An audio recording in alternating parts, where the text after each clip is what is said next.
ស្ថានភាពវិវត្តចុងក្រោយសង្គ្រាមនៅច្រកសមុទ្រហ័រមូសបានផ្ទុះឡើងវិញហើយដែលលោកត្រាំអះអាងថាបទឈប់បាញ់នៅតែមានសុពលភាពនៅទីបំផុតសង្គ្រាមរវាងមហាអំណាចសហរដ្ឋអាមេរិកនិងអ៊ីរ៉ង់បានផ្ទុះឡើងពេញទំហឹងហើយបន្ទាប់ពីភាគីទាំងសងខាងបានអនុវត្តបទឈប់បាញ់កន្លងមកដែលពោរពេញទៅដោយការគំរាមកំហែងនៃសម្ពាធសេដ្ឋកិច្ចនិងយោធាយោងតាមការចេញផ្សាយដោយសារព័ត៌មានអន្តរជាតិល្បីល្បាញដូចជា CBS, CNN និង Iran International បានឲ្យដឹងថាកាលពីថ្ងៃទី7ខែឧសភានេះសហរដ្ឋអាមេរិកបានបើកការវាយប្រហារទៅលើគោលដៅយោធានៅក្នុងទឹកដីអ៊ីរ៉ង់ដែលត្រូវបានគេមើលឃើញថាជាការបង្កើនភាពតានតឹងបន្ថែមទៀតទោះបីជាមានបទឈប់បាញ់រយៈពេល1ខែកំពុងដំណើរការក៏ដោយតាមការបញ្ជាក់របស់ទីបញ្ជាការកណ្ដាលសហរដ្ឋអាមេរិកបានឲ្យដឹងថាអ៊ីរ៉ង់បានវាយប្រហារទៅលើនាវាពិឃាតអាមេរិកចំនួន3គ្រឿងនៅច្រកសមុទ្រហ័រមូសប៉ុន្តែការវាយប្រហារនេះត្រូវបានកងកម្លាំងអាមេរិកទប់ស្កាត់បានដោយជោគជ័យដោយវាមិនបណ្ដាលឲ្យមានការខូចខាតណាមួយឡើយអ៊ីរ៉ង់បានអះអាងថា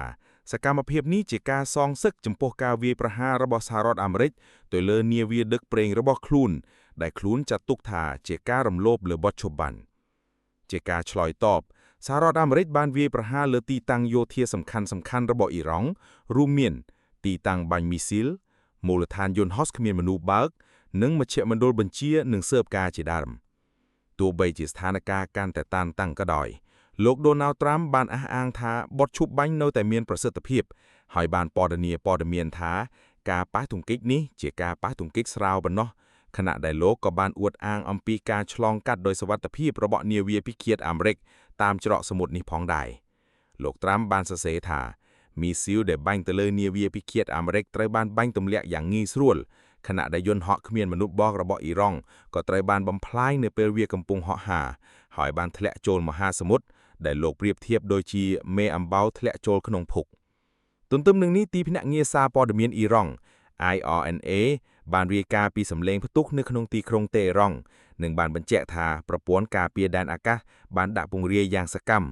កងកម្លាំងអ៊ីរ៉ង់ក៏បានអះអាងថាសហរដ្ឋអាមេរិកបានបែកការវាយប្រហារតាមអាកាសលើតំបន់ភីកខាងត្បូងរួមមានខេត្តហ័រមូសហ្គាននិងមីណាបការវាយប្រហារនេះបានកើតឡើងក្នុងរយៈពេល3ថ្ងៃបន្ទាប់ពីអេមីរ៉ាតអារ៉ាប់រួមបានប្រកាសថាប្រព័ន្ធការពារដែនអាកាសរបស់ខ្លួនបានទប់ស្កាត់មីស៊ីលនិងយន្តហោះគ្មានមនុស្សបើកដែលបានចេញពីអ៊ីរ៉ង់ជាលើកដំបូងចាប់តាំងពីមានបទឈប់បាញ់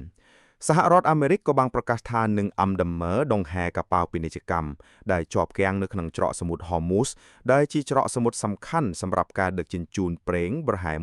1/5នៃពាណិជ្ជកម្មសកលទោះជាយ៉ាងណាមន្ត្រីអ៊ីរ៉ង់បានព្រមានថាផែនការនេះអាចត្រូវបានចាត់ទុកថាជាការរំលោភលើបទឈប់បាញ់និងអាចបង្កើនភាពតានតឹងបន្ថែមទៀតនៅក្នុងតំបន់ចំពេលដែលភាគីទាំងពីរបានធ្លាក់ទៅកាន់ការវាយប្រហារគ្នាទៅវិញទៅមកនៅពេលនេះប្រធានាធិបតីដូណាល់ត្រាំបានពណ៌នាអំពីមេដឹកនាំអ៊ីរ៉ង់ថាជាមនុស្សឆ្កួតហើយបានព្រមានទីក្រុងតេហឺរ៉ង់ឲ្យចុះហត្ថលេខាលើកិច្ចព្រមព្រៀងជាមួយទីក្រុងវ៉ាស៊ីនតោនយ៉ាងឆាប់រហ័សបន្ទាប់ពីនាវាពិឃាតអាមេរិកបានឆ្លងកាត់ច្រកសមុទ្រហ័រមូសនេះបើយោងតាមការចេញផ្សាយដោយសារព័ត៌មាន Iran International នៅក្នុងការបង្ហោះមួយនៅលើបណ្ដាញសង្គមលោកត្រាំបាននិយាយថា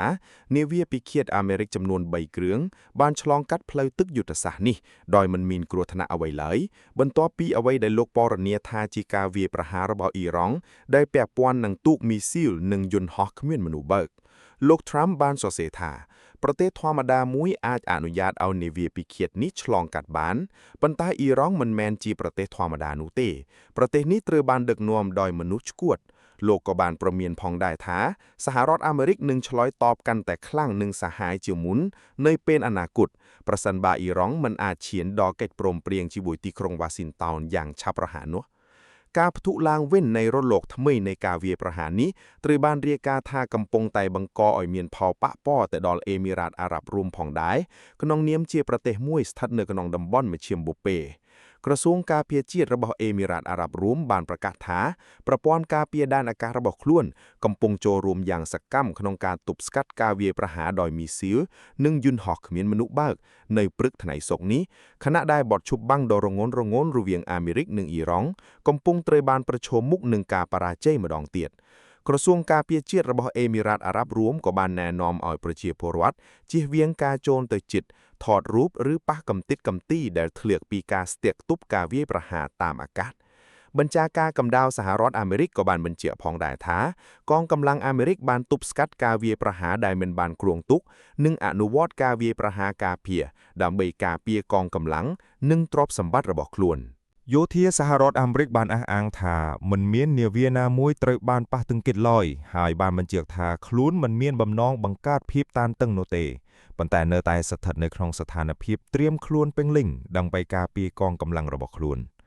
ខណៈនេះលោក Trump ប្រាប់អ្នកយកព័ត៌មាននៅទីក្រុង Washington ថាបទឈប់បាញ់នៅតែបន្តទោះបីជាមានការវាយប្រហារកើតឡើងក៏ដោយបទឈប់បាញ់ដ៏ផុយស្រាលរវាងសហរដ្ឋអាមេរិកនិងអ៊ីរ៉ង់បានចូលជាធរមានចាប់តាំងពីថ្ងៃទី8ខែមេសាប៉ុន្តែកិច្ចចរចាផ្ទាល់រវាងភាគីទាំងពីរដែលធ្វើឡើងក្រោមការសម្របសម្រួលរបស់ប្រទេសប៉ាគីស្ថានកាលពីខែមុនមិនទាន់ឈានដល់កិច្ចព្រមព្រៀងដើម្បីបញ្ចប់សង្គ្រាមនោះទេចំនួននេះបានចាប់ផ្ដើមឡើងវិញនៅថ្ងៃទី28ខែកុម្ភៈបន្ទាប់ពីសហរដ្ឋអាមេរិកនិងអ៊ីស្រាអែលបានបើកការវាយប្រហារប្រឆាំងនឹងអ៊ីរ៉ង់ដែលធ្វើឲ្យស្ថានភាពនៅតំបន់កាន់តែតានតឹងនិងពិបាកគ្រប់គ្រងយ៉ាងណាក៏ដោយនៅពេលនេះរដ្ឋាភិបាលរបស់លោក Trump កំពុងពិចារណាចាប់ផ្ដើមឡើងវិញនៅគម្រោងសេរីភាពដែលជាប្រតិបត្តិការយោធាដើម្បីអំដំណើរនាវាកប៉ាល់ពាណិជ្ជកម្មឆ្លងកាត់ច្រកសមុទ្រ Hormuz នៅដើមសប្តាហ៍នេះបើតាមការរាយការណ៍របស់កាសែត The Wall Street Journal ប៉ុន្តែប្រទេសប៉ាគីស្ថានបានស្នើឲ្យទីក្រុង Washington ពន្យាពេលឬបញ្ឈប់គម្រោងនេះជាបណ្ដោះអាសន្នខណៈពេលដែលការចរចានៅតែបន្តដើម្បីជៀសវាងការកើនឡើងនៃភាពតានតឹងគំនិតផ្ដាត់ផ្ដើមរបស់កងទ័ពជើងទឹកអាមេរិកនេះមានគោលបំណងធានាសុវត្ថិភាពដល់ការដឹកជញ្ជូនពាណិជ្ជកម្មតាមផ្លូវវែកយុទ្ធសាស្ត្រសំខាន់មួយនេះទោះបីជាស្ថានភាពកំពុងតានតឹងក៏ដោយលោក Trump បានបញ្ជាក់ថាសហរដ្ឋអាមេរិកនៅតែបន្តការចរចាជាមួយអ៊ីរ៉ង់ដើម្បីស្វែងរកដំណោះស្រាយការទូត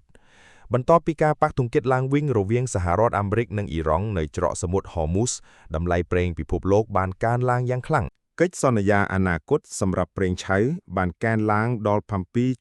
7.5% ក្នុងអំឡុងការធ្វើពាណិជ្ជកម្មដែលមានការប្រែប្រួលនៅថៃប្រហោះនិងធ្លាក់ចុះវិញនៅពេលទីផ្សារអាស៊ីបើកនៅព្រឹកថ្ងៃศุក្រ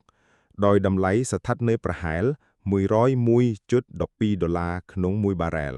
បន្ទាប់ពីឈានដល់កម្រិត $103.70 ក្នុង1បារ៉ែលទន្ទឹមនឹងនេះបញ្ជាការកណ្ដាលសហរដ្ឋអាមេរិកបានបញ្ជាក់ថា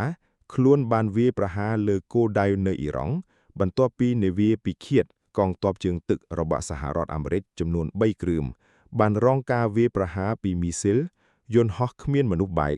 និងទូកតូចៗរបស់អ៊ីរ៉ង់នៅក្នុងតំបន់នេះផ្ទុយទៅវិញទីស្នាក់ការកណ្ដាលកងទ័ពអ៊ីរ៉ង់បានចោទប្រកាន់សហរដ្ឋអាមេរិកថាបានរំលោភលើបទឈប់បាញ់ដោយវាយប្រហារលើនាវាដឹកប្រេងអ៊ីរ៉ង់និងនាវាផ្សេងទៀតនៅច្រកសមុទ្រ Hormuz ហើយក៏អះអាងថាកងកម្លាំងអាមេរិកបានកំណត់គោលដៅលើតំបន់ស៊ីវីលរួមទាំងតំបន់សេដ្ឋកិច្ចផងដែរទោះជាយ៉ាងណាក៏ដោយលោក Donald Trump បានបន្ថយស្ថានភាពមិនឲ្យមានភាពតានតឹងខ្ពស់ខណៈដែលទូរទស្សន៍រដ្ឋអ៊ីរ៉ង់ Press TV បានរាយការណ៍ថាស្ថានភាពបានវិលត្រឡប់មករកភាពប្រក្រតីវិញទន្ទឹមនឹងនេះការដឹកជញ្ជូនទំនិញតាមច្រកសមុទ្រសំខាន់នេះស្ទើរតែជាប់គាំងចាប់តាំងពីចុងខែកុម្ភៈដោយសារការគំរាមកំហែងលើនាវាដឹកប្រេងធំៗដែលមានសារៈសំខាន់ចំពោះការផ្គត់ផ្គង់ថាមពលពិភពលោកផលវិបាកនៃភាពតានតឹងនេះបានជំរុញឲ្យតម្លៃប្រេងឆៅកើនឡើងប្រហែល 40% បើប្រៀបធៀបទៅនឹងមុនសង្គ្រាមខណៈមានការប៉ាន់ប្រមាណកង្វះផលិតកម្មប្រចាំថ្ងៃប្រមាណ 14.5 លានបារ៉ែលអ្នកវិភាគមួយចំនួនបានព្រួយបារម្ភអំពីសេណារីយ៉ូដែលក្តាយកាន់តែធ្ងន់ធ្ងរដោយធនាគារធំៗបានបញ្ជាក់ថាតម្លៃប្រេងឆៅអាចកើនឡើងដល់$200ក្នុង1បារ៉ែលប្រសិនបើភាពតានតឹងនៅមជ្ឈមបូព៌ាបន្តកើតឡើងទន្ទឹមនឹងនេះកាសែតដដែលក៏បានកត់សម្គាល់ថា